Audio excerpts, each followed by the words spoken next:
texto que temos hoje para a leitura e breve reflexão se encontra no livro de Apocalipse, capítulo 2. Nós vamos ler os versículos 8, o versículo 9 na sua primeira parte, o versículo 10 e o versículo 11 na sua primeira parte, que nos dizem assim: Ao anjo da igreja em Esmirna escreva: Estas são as palavras daquele que é o primeiro e o último, que morreu e tornou a viver. Conheço as suas aflições e a sua pobreza, mas você é rico. Não tenha medo do que você está prestes a sofrer.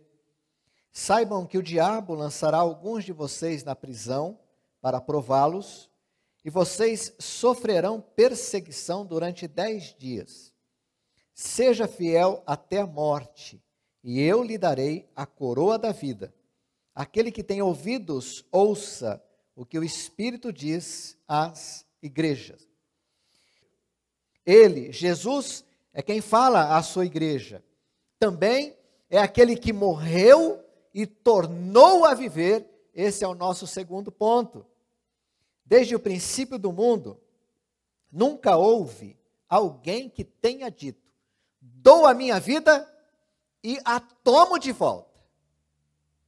Nunca na história da humanidade se ouviu que alguém tivesse dito de si próprio, de si mesmo: o Filho do Homem será entregue nas mãos dos homens. Eles o matarão, mas no terceiro dia ressuscitará.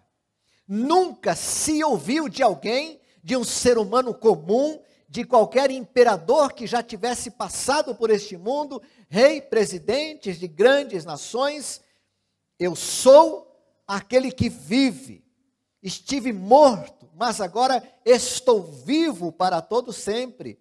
Tenho poder e autoridade sobre a morte e sobre o mundo dos mortos. Ninguém jamais disse isso, a não ser aquele que é o primeiro e o último.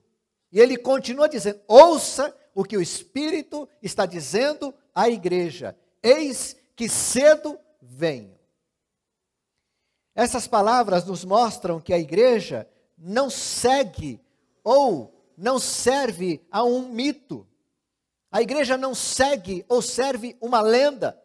A igreja não segue ou serve uma história ou qualquer coisa parecida. A igreja serve, a igreja é submissa, a igreja obedece àquele que foi morto, mas que ressuscitou dentre os mortos e que diz: estou vivo, e eis que cedo venho.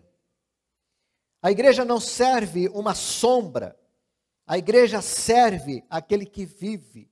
E isso faz da igreja ser o que ela é.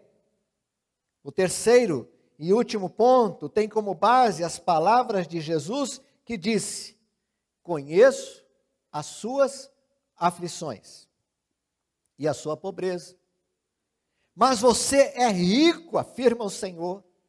Não tenha medo do que você está prestes a sofrer.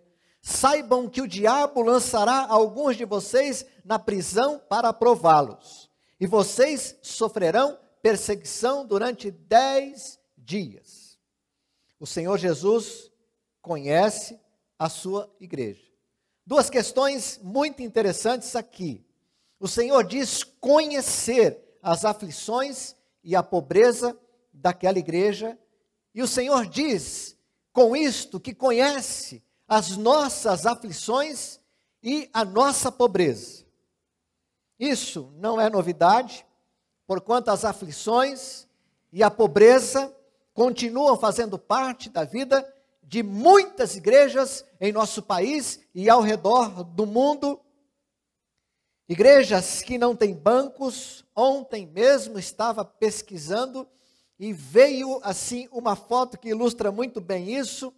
Algumas 5, 6 pessoas reunidas num terreno de chão pisado, com uns troncos, e as pessoas sentadas naqueles troncos, umas 2 ou 3 em pé, porque não havia cobertura, não havia parede, não havia violão, não havia quem fizesse um solo, não havia nada. Simplesmente troncos que eram feitos de bancos e as pessoas pisando na terra, mas ainda assim glorificando aquele que é, que vive, que reina, que estava morto, que ressuscitou, que é o primeiro e o último, que sempre será para sempre, Deus por toda a eternidade, que foi, que é e que está por vir. O Senhor, conhecedor dessas coisas, diz: ainda que você pense que é pobre, ainda que você passe por aflições, você é rico, diz o Senhor. Glória a Deus e louvado seja Deus por isso. Talvez rico do desejo de adorar, talvez rico do desejo de servir, talvez rico do desejo de amar ao Senhor, talvez rico do desejo de pertencimento à igreja que é dele, talvez rico da perseverança na fé, ricos, cheios da presença do Senhor e do seu Espírito em nosso coração. Isto é riqueza. Ninguém tira isso de nós, ninguém consegue tirar isso da nossa igreja. Podem tirar a nossa casa, podem nos levar para a prisão, podem perseguir-nos, mas esta riqueza, o poder do Espírito de Deus, a salvação que nós obtivemos pela graça, mediante a fé em Jesus Cristo, ninguém tira de nós, e não há riqueza neste mundo que seja maior do que se fazer presente na graça e sob o poder daquele que nos salvou. Outra questão interessante dentro deste mesmo ponto é a declaração do Senhor: não tenha medo do que está para acontecer. Saibam que alguns de vocês serão presos, provados e perseguidos. Na verdade, meus irmãos, eu queria que vocês se atentassem para este ponto. Nunca foi tão fácil servir ao Senhor. Aliás, nunca na história da igreja, exceto nos primeiros séculos de perseguição, nunca foi tão difícil ser igreja como é em nosso tempo. Nunca. Em todas as épocas em que a igreja pertence ao Senhor, sofreu, sofre e sofrerá prisões, perseguições, e serão ativas essas perseguições, serão passivas essas perseguições, serão explícitas essas perseguições, serão veladas estas perseguições, mas a perseguição acompanhará a igreja aonde quer que ela vá, aonde quer que ela esteja, porque nós estamos neste mundo numa contracultura que aperta a igreja, e a igreja continua resistindo a esta cultura que diz: Deus não nos basta. E nós aqui estamos afirmando: Deus é tudo que nós precisamos. Mas o Senhor continua dizendo à igreja: seja fiel até a morte, e eu te darei a coroa da vida. O que realmente importa para cada um de nós, que aqui estamos, e você que está em casa, que fazemos parte desta igreja, é que sejamos encontrados fiéis. A fidelidade aqui está relacionada a manter nossa firmeza em Cristo, em continuar dando testemunho, a desfrutarmos da alegria de termos sido feitos novas criaturas, a não negarmos jamais o Senhor. Como igreja, nós já começamos a viver, e aqui é outro ponto que eu quero que você guarde.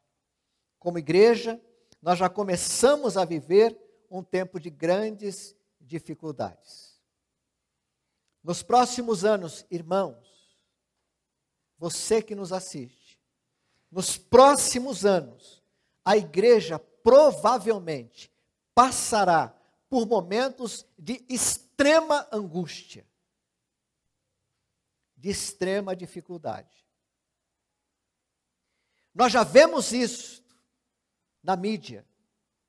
Nós já vemos isso acontecendo ao nosso redor, próximo de nós. Mas o que se pede agora da igreja é que ela continue permanecendo fiel.